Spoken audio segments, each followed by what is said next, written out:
Good morning and welcome back to All Church Sunday School. It is such a joy to be with you again, whether you're watching this right when this video posts at 10 a.m. on Sunday morning or Sunday afternoon or sometime during the week on Facebook or YouTube or our website, universitychristian.org. Thank you for being a part of this class.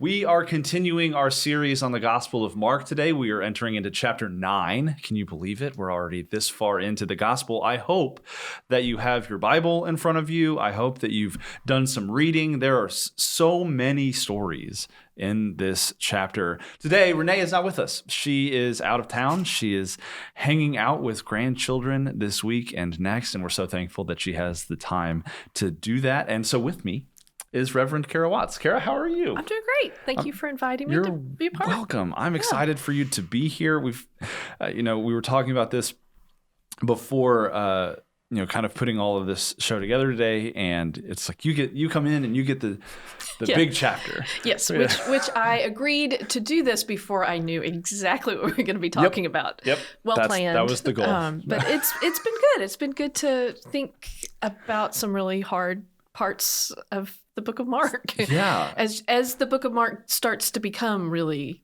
Last week Renee and I talked about chapter 8. There's this shift, and the shift really starts with the first foretelling of what's going to happen from Jesus, and chapter 9 kind of just picks up that same moment, and then we get some momentum going in this direction now. But there are a couple of things that we've been talking about in All Church Sunday School as we've gone through the Gospel of Mark, some of these themes that I think are still pretty apparent in chapter 9, the first of which is this idea of telescoping. In the Gospel of Mark, it moves really quickly. It's not like the other Gospels where, Jesus is traveling and eating a ton of meals and, all right, well, we're going to spend some time with him on the road in this direction or with some disciples going in that direction. But it is, boom, one thing right after another. And, in 50 verses in chapter 9, we travel to a new place. Right. We see healings. We see Jesus up on a mountain. We see Jesus. There's a lot going on. So telescoping is still very present in chapter 9. And then there is still this battle in chapter 9, like in previous chapters, of Jesus wanting to keep things quiet. Right. We see a couple of different times in the chapter of Jesus saying, "Don't tell anyone. Don't tell anyone. Don't tell anyone." And yet, people large crowds. Renee and I have been talking a lot about Jesus as a celebrity, kind of like when the Beatles were at their peak of they couldn't even get out the door. Right. People grabbing them and touching them in these large crowds and stuff. And so there's this kind of back and forth with Jesus wanting to keep things quiet and just not being able to do so, really kind of almost against his will. Right. Like he's really popular. Yes. And then please stop. Yes. Please don't touch me anymore. You are too close. Yes. There is personal space here. And then also just one of the biggest themes of the Gospel of Mark is that Jesus is really, truly here for everyone. Right. Jesus is pushing people to kind of move beyond their own boundaries of who is in and who is out. And he does that simply by who he's interacting with and who he's teaching and who he's healing. Throughout the gospel stories. We see a lot of that today, I think. We do. We do see a good amount of that today as he moves from a mountain, up a mountain, down a mountain, to a new place, and some stuff in between as well. But we're going to start right at the very beginning of the chapter. There's a huge significant thing that happens right at the beginning of chapter 9. So if you would, Kera, would you go ahead and read Mark 9, 1 through 13 for us? Absolutely. Thank you. From Mark chapter 9. 6 days later, Jesus took with him Peter and James and John and led them up a high mountain apart by themselves. And he was transfigured before them, and his clothes became dazzling white, such as no one on earth could bleach them. And there appeared to them Elijah with Moses, who were talking with Jesus. Then Peter said to Jesus, "Rabbi, is it good for us to be here? Let us make 3 dwellings, one for you, one for Moses, and one for Elijah." He did not know what to say, for they were terrified. Then a cloud overshadowed them, and from the cloud came a voice, "This is my son, the beloved. Listen to him." Suddenly, when they looked around, they saw no one with them anymore, but only Jesus. As they were coming down the mountain, he ordered them to tell no one about what they had seen until after the Son of Man had risen from the dead. So they kept the matter to themselves, questioning what this rising from the dead could mean. Then they asked him, "Why do the scribes say that Elijah must come first?" He said to them, "Elijah is indeed coming first to restore all things. How then is it written about the Son of Man, that he is to go through many sufferings and be treated with contempt? But I tell you that Elijah has come, and they did to him whatever they pleased, as it is written about him." So what are there's just so much going on in this 13 verses, but what are your kind of initial thoughts to this story of the Transfiguration? I find this one of the most difficult passages to wrap my brain around. Okay. Because we don't see a lot of this kind of stuff from Jesus necessarily. Mm-hmm. Going up a mountain and seeing these former people who have lived. Mm-hmm.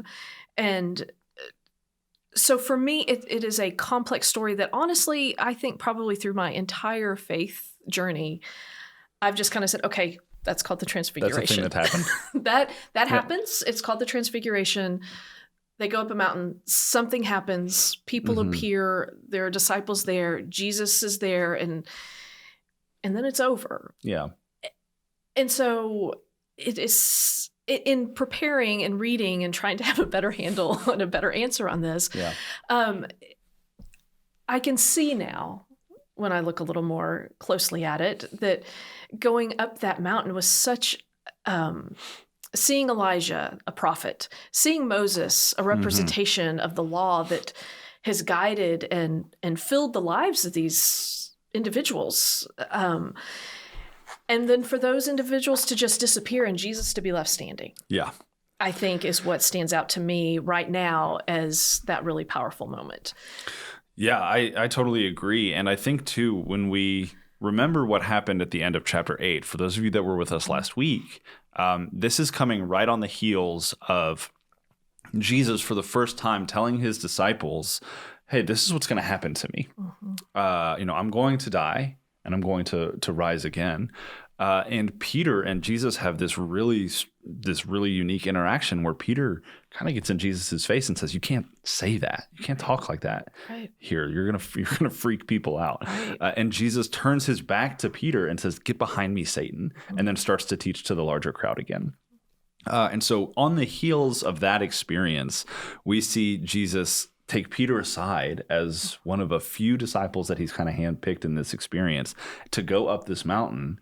And there's confirmation, essentially, of what they were just talking about as a larger group. Who do you think I am? Right. Peter names Jesus as the Messiah and then rebukes Jesus, and himself is rebuked. And then together they go up this mountain and get confirmation from this heavenly voice that says, "This is the Son." Right.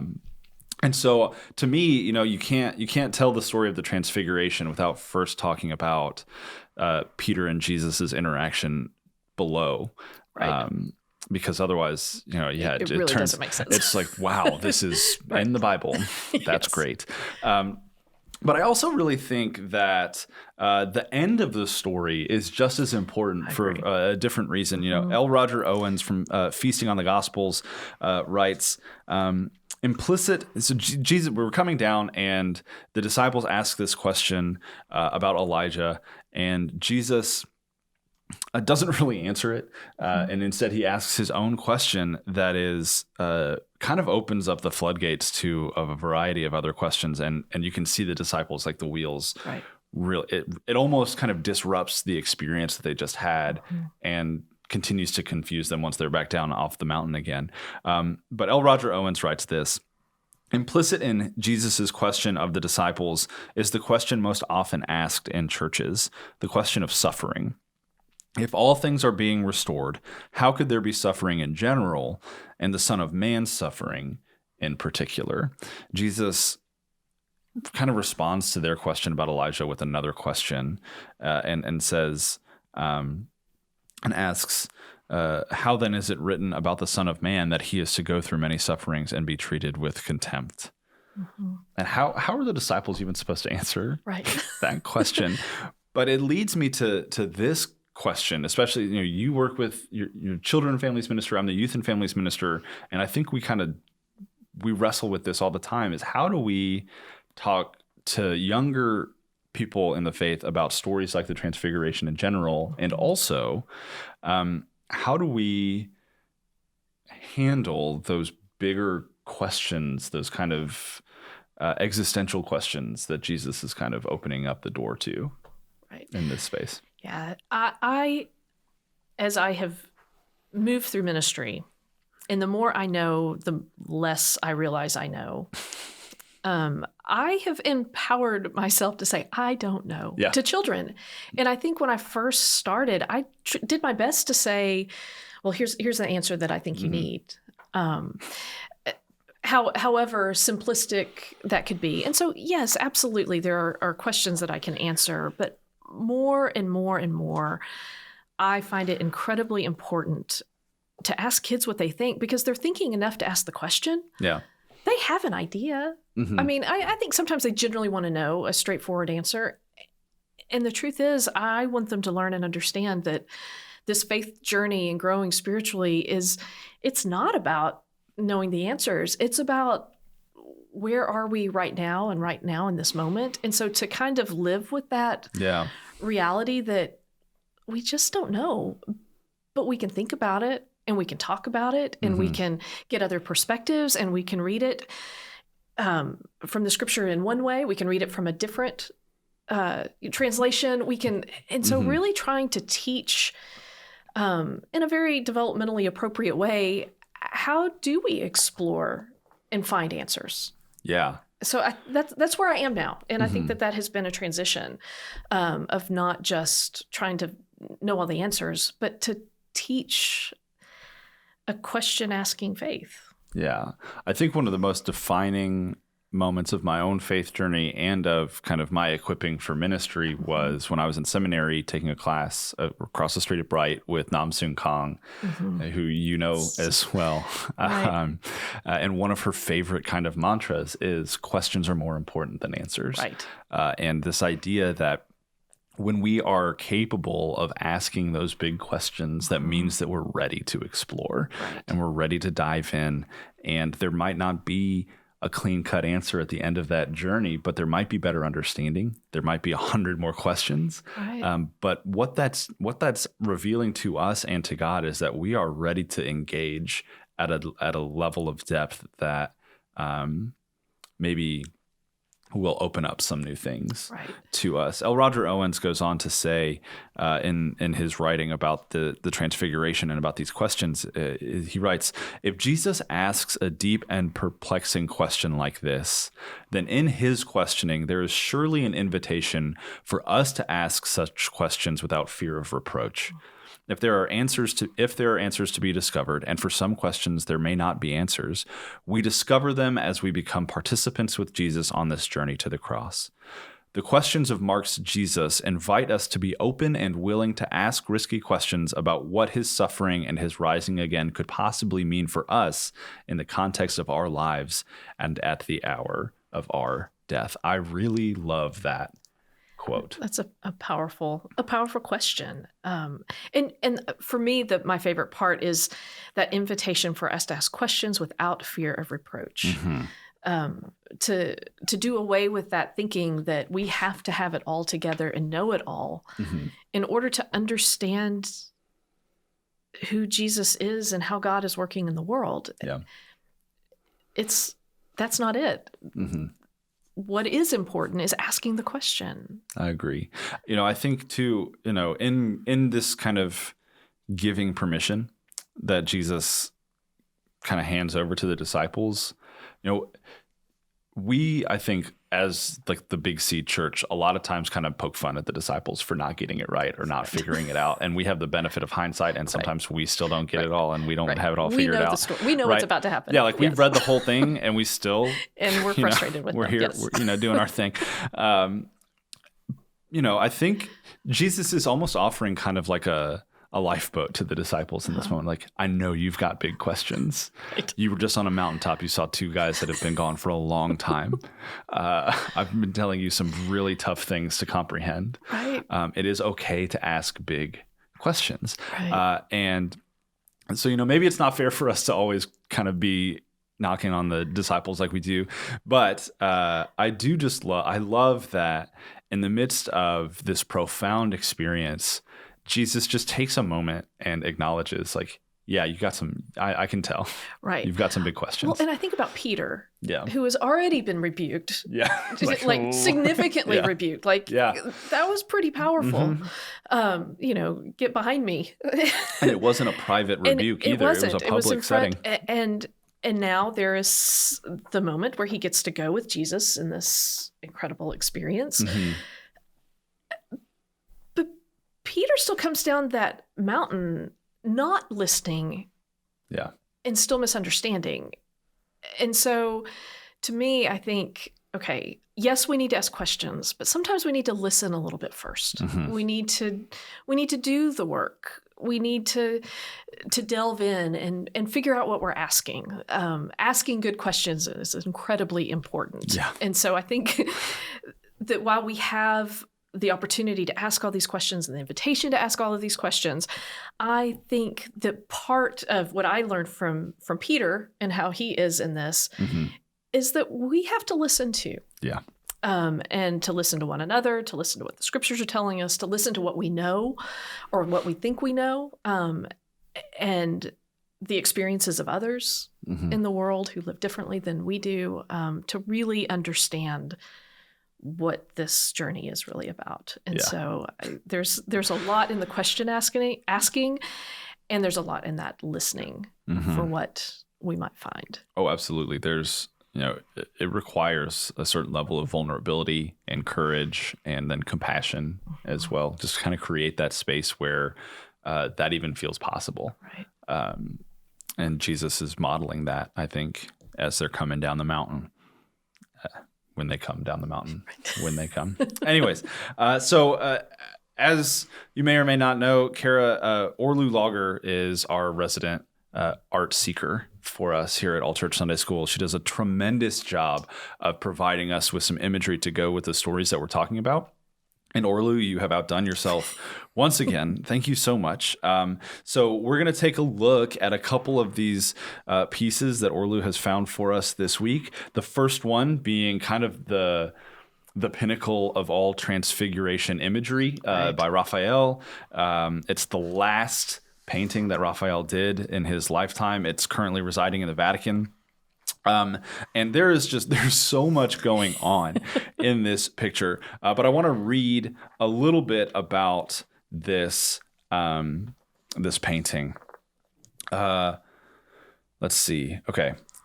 Raphael pays homage to the Byzantine artists who almost always painted Christ floating on a blue cloud with illuminations all around him. So you see Jesus there at the top of this painting. He's got Elijah and Moses on either side of him. He's got Peter, James, and John just beneath him. But that is not all that's happening in this scene. Raphael worked really hard to include lots of players in the scene. Moses is on Jesus' right, Elijah on his left. Below these three are James, Peter, and John. The colors of their robes represent the traditional symbols of green, faith, blue and yellow, hope, and red, love. Other disciples are nearby, some dazzled by the light, and others praying. The raised arms of two men and the possessed boy in the bottom half of the painting link the two parts together. The possessed boy is dramatically set in the protective hands of his father. And of course, that's the very next story in this chapter is a father and a possessed son and a large crowd gathering around Jesus as he once again does some of his work, does some of his best work. Some writers suggest that the figure at the bottom left is Matthew, who is gesturing us to stay clear. This is iconic. Like, I think a lot of people would recognize this. What are your thoughts when you see imagery like this? I appreciate how the entire chapter of Mark is almost portrayed in this one scene, and the brilliance of putting all of that together. And to me, there's something really that stands out about the Transfiguration being at the top of this, that the Transfiguration story is a part of what is happening down below. Like the world doesn't stop. Right. It is all, everything is still moving and going, and to see Jesus at the top of all of this, in this very, high, profound manner. And in some ways I see it as, this beautiful, here I am the Messiah. But then if you look below, that's not necessarily a beautiful scene that is happening below them. It's a scene of kind of terror and it is, fear. It is, they're suffering, and and we're looking in, and with Matthew saying, just stay back. Yeah. It's profound. And I think it sometimes is what it feels like to study and to be on this journey of faith. Here is Jesus, majestic, high, and here we are sometimes in the midst of all of it, and Jesus is still there. Yeah. But it can be hard. It can be. So the next thing on that same slide that you'll see, this is another thing that Orlu sent, and this is kind of more of an analytical aspect to one portion of this painting, which I don't know. I love art. I don't know a ton about it. And this, for some reason, just really kind of tickled me. I loved this. So this triangle that you see, or these kind of triangle patterns that you see, were very important in high Renaissance painting because it's like a balance tool. So you've got Jesus kind of as the central figure, and then playing off of him, you have two people kind of just offset a little bit lower on either side, and then people kind of below him, kind of rounding out that triangle, I guess. Right. Not exactly rounding, but anyways. But Raphael is honoring the style of the Renaissance, but also doing some things that are really kind of ushering in this Baroque style that's going to come right after the Renaissance. And so, all of Raphael's influence, all of the work that he's done has kind of led up to this one moment. And he's really helping make this transition from this beautiful period of art into another beautiful period of art that is pretty significantly different. Still. But as we look, as we can continue on looking at a couple other pieces, we also see this really brilliant Transfiguration of Jesus, modern painting by Salvador Dali, done in 1967, which, we know Dali because of clocks and a couple other things, but also this Transfiguration painting is none like I've seen it's remarkable before. It is absolutely remarkable. So when you see this, it's just so shockingly different from the Raphael piece. And yet, to me, it's almost, for just a look into the Transfiguration, an imagination into that, in some ways, it's so much more where I am in understanding the Transfiguration. This speaks to me. Like, I don't know. It's hard to imagine and understand, and this says that to me. As a very novice, looking at art, like, this says there was a lot going on. Something's going on. And it was incredible.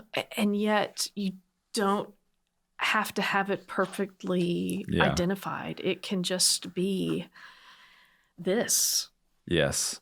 And be meaningful and powerful in what we're looking at. I like to think of this as like the disciples' perspective. Right. What is happening right now? And then the final picture that we're going to look at, it's not a picture, it's a painting. The final painting that we're going to look at is from a group that Renee and I have looked at a couple times on All Church Sunday School before, Jesus Mafia, which the first time I saw it, I thought it was Jesus Mafia. It is not. It is just Jesus Mafia. But these are paintings that are representative of a specific community. They give us another perspective on who Jesus was. As we've looked at different paintings and different artistic renderings of the stories that we've been talking about, it's been really cool to see how impactful representation can be in art. And Jesus Mafia does a tremendous job of that in this final painting that we're going to look at. What strikes you about this painting? I love this because I think that it is so important to have a very broad view of our imagination for who God is. Yeah. For who Jesus is. Mm-hmm. And so for me, thinking about representation, it's incredibly important. And it's incredibly important for me for children to see all sorts of different representations of God, because I think that helps them broaden that understanding and that imagination, instead of saying, oh, this is the picture I saw of Jesus. That must be what Jesus looks like. Yep. No, it's not. Just no. It's probably really absolutely not. Yeah. And so having these representations that tell a more full and robust story of humanity, I think is incredibly important for us as people trying to walk alongside children and families as they figure out this faith journey. Definitely. So we're going to jump ahead in chapter 9 just a little bit. The stories that we're kind of jumping over are still really important, and I would encourage you to go back and read them if you haven't. There's the story right when Jesus comes down the mountain with Peter, James, and John, of him driving a demon out of a little boy, and doing that in, as you know, secrecy versus celebrity. Jesus tells his disciples not to talk about this mountaintop experience, comes down, and who's waiting for him? A large crowd with a child in need. So Jesus heals this little boy, and as they continue to move on, we encounter the second time that Jesus tells his disciples about what's going to happen. He tells his disciples, hey, I'm going to die, and I'm going to come again. And it says in that moment, they did not understand and were afraid to ask, which gets us right back to the thought of asking big questions and seeking clarification and understanding. You know, right after Jesus kind of encourages 3 of his disciples to ask those big questions and start to seek, the whole collective kind of says, we're unsure and we're not going to ask. Right. But when we pick back up with chapter 9, Jesus and his disciples have traveled to Capernaum, and we're in verse 33 now. Kara, would you read Mark 9, 33 through 37? I will. Then they came to Capernaum, and when he was in the house, he asked them, what were you arguing about on the way? But they were silent, for on the way they had argued with one another, who was the greatest. He sat down, called the 12, and said to them, whoever wants to be first must be last of all and servant of all. Then he took a little child and put it among them. And taking it in his arms, he said to them, whoever welcomes one such child in my name welcomes me. And whoever welcomes me welcomes not me, but the one who sent me. So what's your initial reaction to this story? Oh, I'm afraid I would have been in that argument with the disciples. Yeah. I absolutely would have been a part of that. Being a part of that and still missing they just kept missing the point that servanthood and taking up the cross, this moment of giving all away. Yeah. Probably leaving a family, probably all of that.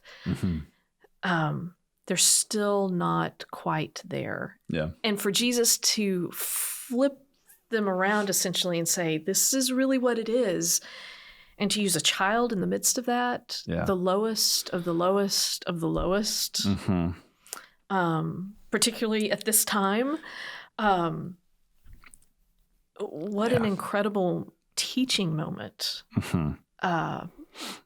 Talk about object lessons. Right. Literally holding a child. Literally holding a child. Yes. Who it would be against everything for Jesus to have picked up that child. Yeah, I appreciate that you mentioned that because there was a significant portion of the writing around this text and Feasting on the Gospels centered on the fact that Jesus picked up an actual child. And Musa Dube writes about it this way. He says, the image of Jesus, an ancient man, holding a child in his arms and talking to 12 men is awesome and highly subversive. More specifically, children during this time were not valued and often were treated as slaves and outcasts if they did not have the protection of a family. Here, Jesus employs social reversal that welcomes, not discounts, even the littlest of humankind. And so, like you said, it's an actual object lesson of Jesus really turning culture on its head, really turning the norm on its ear to say, this is how it's supposed to be done. In the midst of all of these different questions and all of this struggling and now the bickering about which one of us is the best, I imagine Jesus at some point in some of these stories just like, and then, all right, we got to go over this again. Right. And so then he brings the child in, picks the child up in his arms, and does this really profound act in the midst of teaching. Whoever wants to be first must be last of all and servant to all. This really strong and modeled in his entire life idea of servant leadership and loving kindness towards one another all kind of comes together in just the act of picking up a small child. Right. Well, and I can imagine if I were, in that moment and seeing this, it also makes me recognize that there must have been children around in some way, which is, again, completely unheard of. And that child becomes the vessel through which the disciples have the opportunity to say, okay, maybe I'm starting to get this a little bit. We know they don't completely, but more opportunities to think back and say, oh, wait, the child, I have to be like the child. Yes. And the power of that imagery, it's profound for me. And I feel for those disciples that were really trying hard to figure out how to do this and to say, no, I'm the best disciple, I would imagine, that, okay, as we go from this place, that means that I'm going to be better able to help Jesus. I'm going to be better able to tell the story. Yeah. So that's why I need to be greatest. And what he's saying is that's not at all what this is about. Not at all. And I can't imagine, the other 9 disciples that aren't Peter, James, and John are feeling totally great about being left out of that mountaintop experience. And so, there's even kind of maybe like a little click within the click almost situation happening here, where it's like, okay, well, we got to go up on the mountain. Yeah. We saw Elijah and Moses with Jesus. And then Jesus asked us a question that was super hard and we don't know the answer to, but we're clearly the favorites here. If there's a top 3, we're the top 3. We're it. And so I can understand, some of that bickering and that back and forth happening. And then I just love that the next Jesus stops down, picks up a small child, teaches this lesson, and then the next thing that the disciples say is like, we're going this way. Right. It's like a squirrel. We're going this way now. And we saw that. Yeah. Oh, yes. Okay. We've got another question. Yes, but there's more. And so would you read verses 38 through 41? Yes. John said to him, "Teacher, we saw someone casting out demons in your name, and we tried to stop him because he was not following us." But Jesus said, "Do not stop him, for no one who does a deed of power in my name will able soon afterward to speak evil of me. Whoever is not against us is for us. For truly I tell you, whoever gives you a cup of water to drink because you bear the name of Christ will by no means lose the reward." It's just we're covering, this is like the ideal. I wonder if these conversations actually happened back to back like this, hope not. And so this is kind of that idea of telescoping where, for Jesus' own sake, of just sheer exhaustion. But this idea of telescoping a mark, I think, is really prominent here because there's got to be something that buffers these two interactions. We just don't have it. And so it's this question, and I think it's a viable, it's a legitimate question from the disciples. Hey, this guy is using your name to do some of these things. We don't really know who he is. How should we handle that? Should we shut that down? Yeah. But not should we. I see, just coming off of the question of arguing about who is greater, John, hey, teacher. By the way, we all know that kiddo in class, Do we have homework? Let me make sure that everyone understands that we did this really good thing. Yeah. Oh, yeah. And Jesus says, don't do this. Don't put these stumbling blocks in front of those who are, they're not against us. They're doing what they need to be doing or what they're called to be doing. And they may not be sitting in this room with us right now. Yeah. And that's okay. And imagining that had Jesus not said that, where would this story go? That's a good question. As much as Jesus is saying, don't tell anybody, thankfully people were figuring it out. Mm-hmm. And we see so often in the Gospel of Mark that Jesus gives those instructions to not, and then they run off and do. Right. The healing of the demoniac. Anyways, the healing of that man in driving out of Legion, and that's like the one story where Jesus tells him to go and tell my story, and then everywhere else it's like, don't say. And then they go and they do that anyway. So the word's getting out. But I love that this kind of plays into that third theme that we talked about right at the beginning of this conversation of who is Jesus here to kind of bring into the fold. Because at this point in the Gospel of Mark, we've seen Jesus talking to people in the Jewish communities, teaching and healing and growing a following there. We've seen him in Gentile communities doing similar things, even overcoming their fear of him and kind of that fear of the unknown to become a prominent teacher and healer figure in non-Jewish communities as well.